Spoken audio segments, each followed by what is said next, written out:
El Señor esté con ustedes. Y con tu espíritu. Evangelio de nuestro Señor Jesucristo, según San Lucas. Gloria a ti, Señor. El año 15 del reinado del emperador Tiberio, cuando Poncio Pilato gobernaba la Judea, siendo Herodes tetrarca de Galilea, su hermano Filipo tetrarca de Iturea y Traconítide, y Lisanias tetrarca de Abilene, bajo el pontificado de Anás y Caifás, Dios dirigió su palabra a Juan, hijo de Zacarías, que estaba en el desierto. Este comenzó entonces a recorrer toda la región del río Jordán, anunciando un bautismo de conversión para el perdón de los pecados, tal como está escrito en el libro del profeta Isaías. Una voz grita en el desierto: preparen el camino del Señor, allanen sus senderos. Los valles serán rellenados, las montañas y las colinas serán aplanadas, serán enderezados los senderos sinuosos y nivelados los caminos desparejos. Entonces todos los hombres verán la salvación de Dios. Palabra del Señor. Te alabamos, Señor Jesús.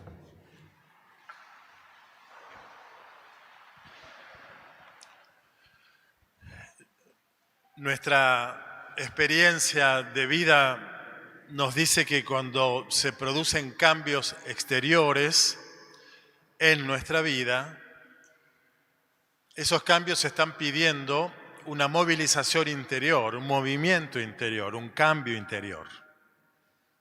Por ejemplo, no sé, dos jóvenes se casan, tienen su primer hijo, pueden vivir como matrimonio y como padres, como familia, de la misma manera que cuando eran adolescentes, jóvenes.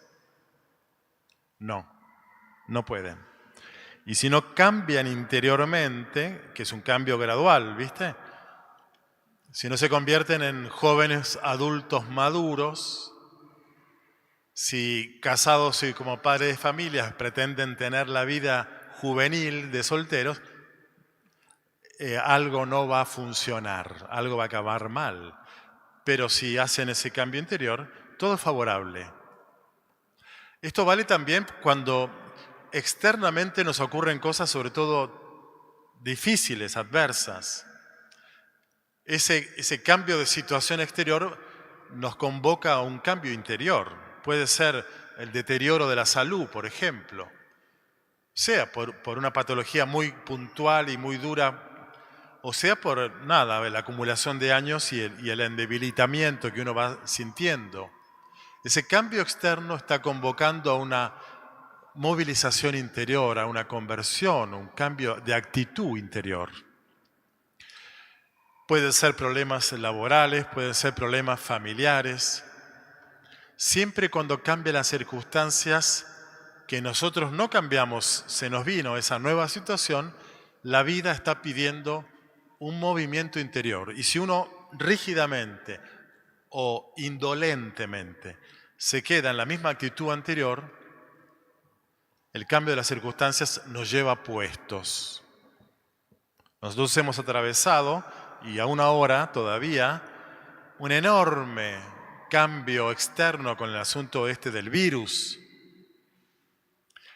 Si no hay un cambio interno, que es para mí fundamentalmente espiritual, la adversidad externa nos lleva puesto, y de hecho se ha llevado puestos a muchos cristianos, anímicamente, en su fe y en su esperanza, porque la nueva realidad externa nos convoca a una transformación interior. Nosotros en el Adviento, todos los Advientos, recibimos de parte de la palabra de Dios en la liturgia una invitación a la conversión, al cambio. Pero necesitamos entender esta pedagogía de la iglesia, de la liturgia, como un estímulo para aprender a convertirnos interiormente cuando hay cambios exteriores en nuestra vida. Fíjense cómo el Evangelio de hoy, el de Lucas, sitúa el inicio de la predicación de Juan Bautista, que estaba en el desierto, que predicaba un bautismo de conversión, un ritual y un mensaje de cambio interno.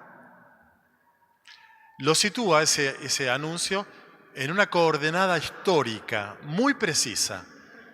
El emperador Tiberio, el tetrarca Herodes, el gobernador Pilato, Anás y Caifás, sumos sacerdotes. Hay una coordenada precisa. En este momento es cuando hace falta la conversión interior para el perdón de los pecados. El ritual será el bautismo. La metáfora poética que toma el narrador Lucas, la toma de Isaías, que se aplanen las colinas y las montañas, que se levanten los valles, que se enderecen los caminos sinuosos.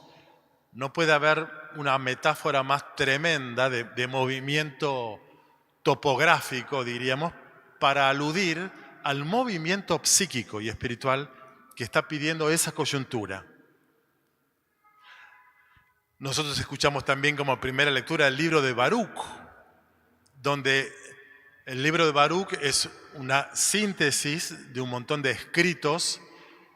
Fines del siglo II antes de Cristo, los judíos en Palestina oprimidos por el imperio seleucida, que generó una gran diáspora de judíos por el mundo mediterráneo. Los que quedaron como exilados en su propia tierra, sin libertad, sin culto. Bueno, en esa adversidad tan extrema de ese final del siglo II antes de Cristo, había que permanecer fieles, seguir creyendo, seguir esperando en el Dios que viene a salvarnos.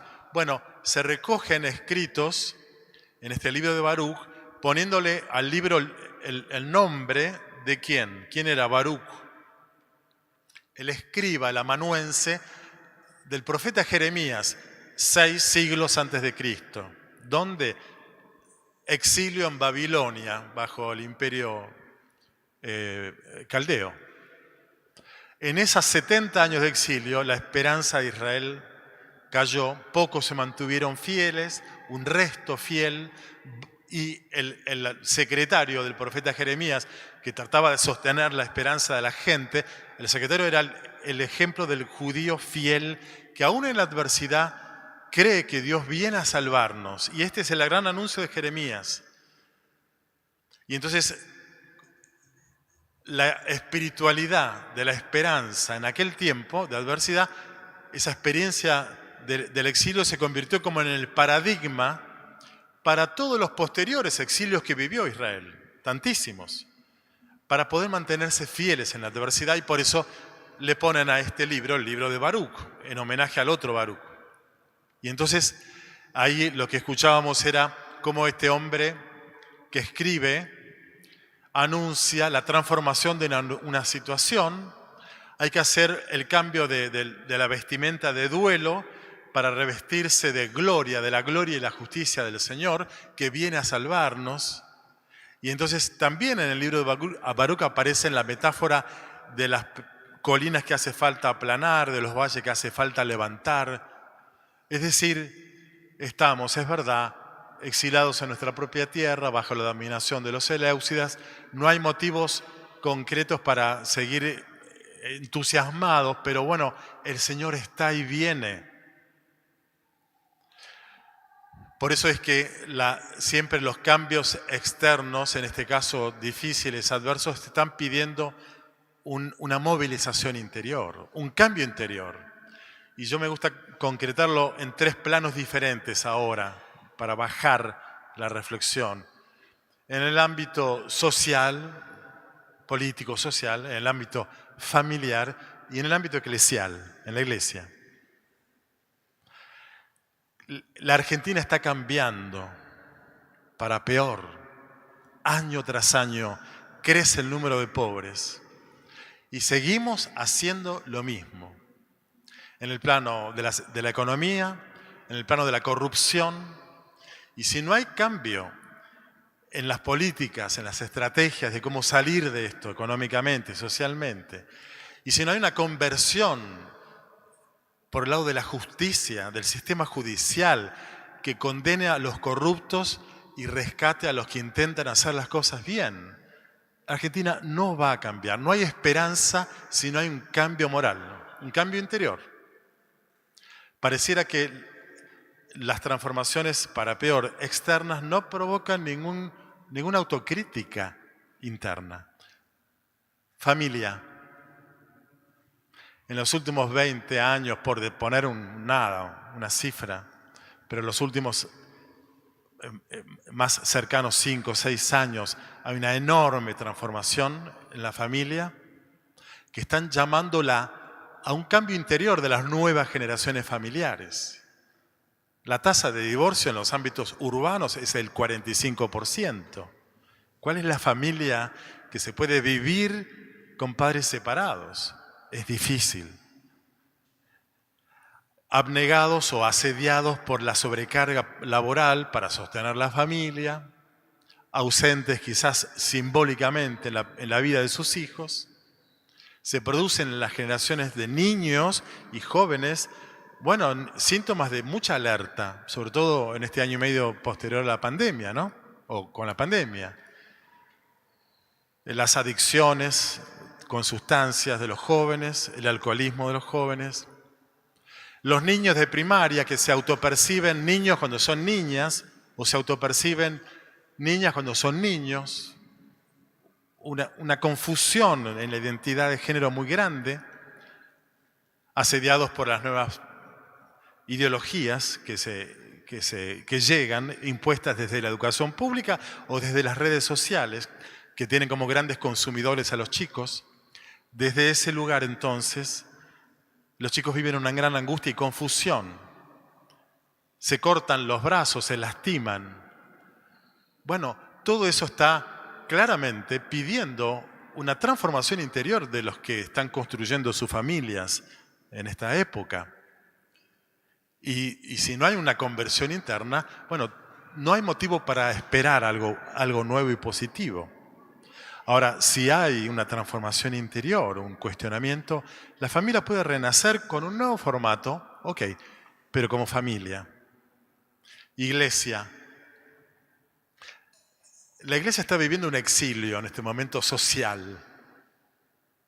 No es que, así como en una época la sociedad estaba excomulgada por la iglesia, ahora la iglesia está excomulgada por la sociedad. Hace rato la sociedad le sacó la tarjeta colorada, roja a la iglesia. Entonces, desde esa situación de exilio, ¿hay un replanteo que la iglesia puede hacerse? Preguntas nuevas para encontrar respuestas favorables a una nueva relación de los creyentes, digamos, de los fieles y de los pastores con el mundo. Justamente hoy en el país, en la Argentina, pero en el tiempo de Adviento, en toda la Iglesia Universal se hace una encuesta para que los cristianos puedan responder a determinadas preguntas, que son preguntas de autoevaluación en algún punto. Es una iniciativa que toma el Papa Francisco preparando 2 años de camino sinodal. Sínodo es caminar juntos, hasta que en el año 23 haga una gran recolección de todo lo que vengamos trabajando durante estos 2 años, para hacer, ojalá un nuevo concilio, un nuevo sínodo, algo que ayude a convertir espiritualmente a la iglesia, a sus estructuras, a sus prácticas, a sus modalidades. El mensaje será siempre el mismo, pero con una nueva actitud. ¿Para qué? Para que el mensaje de Jesús llegue actualizado a la gente que hoy parece no sentirse para nada o muy poco guiada por la iglesia. Así que yo ahora me voy a callar, voy a hacer silencio y les proponemos que los que tengan la guía ahí en el banco puedan llenarla, completarla, si tienen una virome en la cartera, y si no, en las mesas algunas viromes hay. Lo que pasa es que se llevaron todas las viromes los católicos de la catedral, 80 viromes desaparecieron un fin de semana. Hace falta convertirse. Les doy un ratito entonces. Si no, con el celular, si podés escanear con tu celular el QR que está en los bancos, en las puntas de los bancos, te va a aparecer la encuesta digital y haces clic, clic, clic, clic, clic, porque es eso, la encuesta se llena así y la mandás digitalmente. Y esto entonces es una práctica, pero la práctica tiene que ver con la actitud de base que el Papa Francisco quiere que la Iglesia tenga, que es no rigidizarse en una actitud que aleja al mundo de la Iglesia y a la Iglesia del mundo, sino convertirse. Bueno, les dejo un ratito para que puedan completar esa encuesta y después la dejan, después al final de la misa la encuesta papel la llevan a la sacristía y los que escaneen el QR de que está en los bancos la mandan ahora mismo, después cuando la terminen.